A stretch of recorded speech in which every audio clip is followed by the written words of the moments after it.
কেমন আছো সকলে? আশা করি আমরা যে যেখানেই আছি আপন আপন কর্তব্যগুলোকে ভালোবাসা আর সততার সাথে সম্পূর্ণ করার আপ্রাণ চেষ্টা চালিয়ে যাচ্ছি।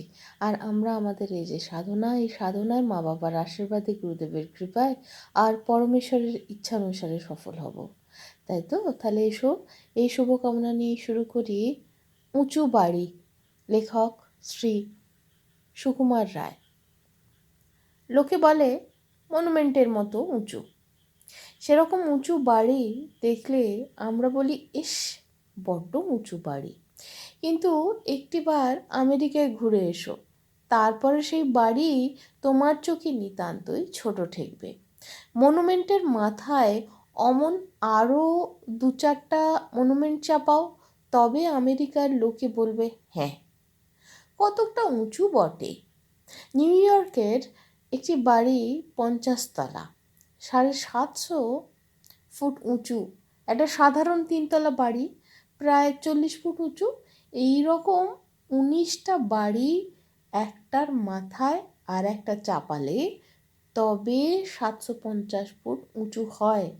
আমেরিকার একটা শহরে 20 তলা, 30 তলা, 40 তলা বাড়ির ছড়াছড়ি। ভাবতে গেলে আমাদের মাথা ঘুলিয়ে যায়। এক একটি বাড়ি যেন এক একটি শহর, তার মধ্যে কত অফিস, কত দোকান, কত হোটেল, গির্জা, স্কুল, থিয়েটার, বায়োস্কোপ, ডাকঘর, সভা সমিতি। বাড়ির এক জায়গায় সারি সারি খাঁচার মতো ঘর, তাতে চড়ে লোকে উঠছে নামছে। 20-25 তলা সিঁড়ি ভেঙে কষ্ট করে উঠতে হয় না। বাড়ির মধ্যে 30,000 লোক, সকলেই ব্যস্ত। চারিদিকে ছোটাছুটি, অথচ কোনো গোলমাল নেই।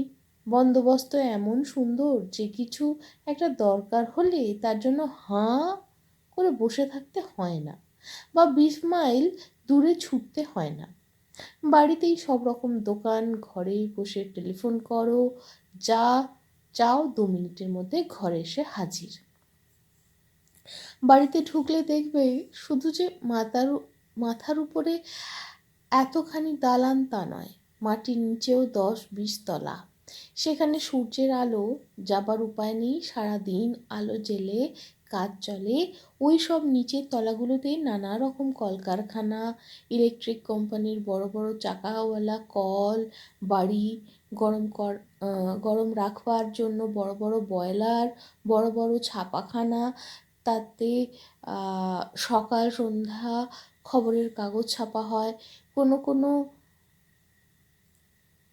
রাস্তার দুধারে এই রকম 10-20 তলা বাড়ির সার চলেছে। তার ছায়ায় রাস্তা যেন অন্ধকার। সেখানে সূর্যের মুখ দেখা যায় না।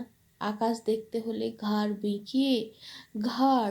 বাঁকিয়ে সূর্যের মুখ ঘাড় বাঁকিয়ে উপরে তাকাতে হয়। কিন্তু যারা একেবারে উপরে 30 বা 40 তলায় থাকে, তাদের আলো বাতাসের কোনো অভাব হয় না।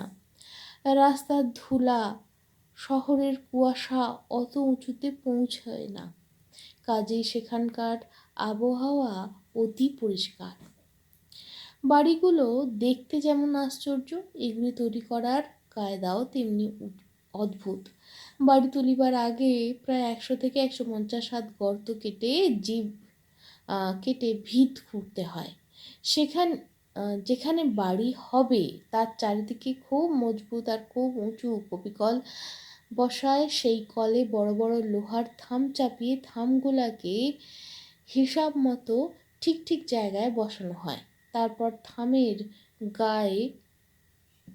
থামের গায়ে লোহার কড়িবর্গা বসিয়ে সেগুলিকে পেরেক স্ক্রু দিয়ে এঁটে দেয়। এমনি করে সমস্ত বাড়িটার একটা কঙ্কাল আগে খাড়া করা হয়। তারপর ঢালাই করা পাথরে মাটির দেওয়াল দিয়ে কঙ্কালটিকে ভরাট করে তাতে দরজা জানালা বসালে পর তখন সেটা বাড়ির মতো দেখতে হয়। তাহলে ঢালাই করা পাথরে মাটির দেওয়াল সেখানে দেয়া হলো, দিয়ে মানে একটা প্রথমে ফাঁপা খাঁচা তৈরি করে নেওয়া হয়েছে, তারপর তার চারধারে তোমার দেয়াল বা ছাদ ঢালাই করে করা হচ্ছে। আচ্ছা, এইসব যারা এই সকল কাজ করে তাদের যে অনেকখানি সাহস দরকার তা বুঝতেই পারো।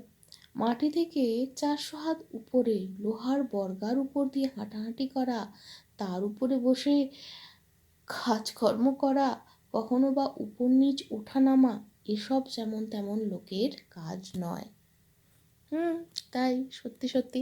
আচ্ছা, কিছু জায়গায় ভুল হয়েছে, আপনারা নিজ গুণে ক্ষমা সুন্দর দৃষ্টিতে দেখবেন। তাহলে সকলে ভালো থেকো, আনন্দে থেকো, কেমন? তাহলে আজ আসি, টাটা।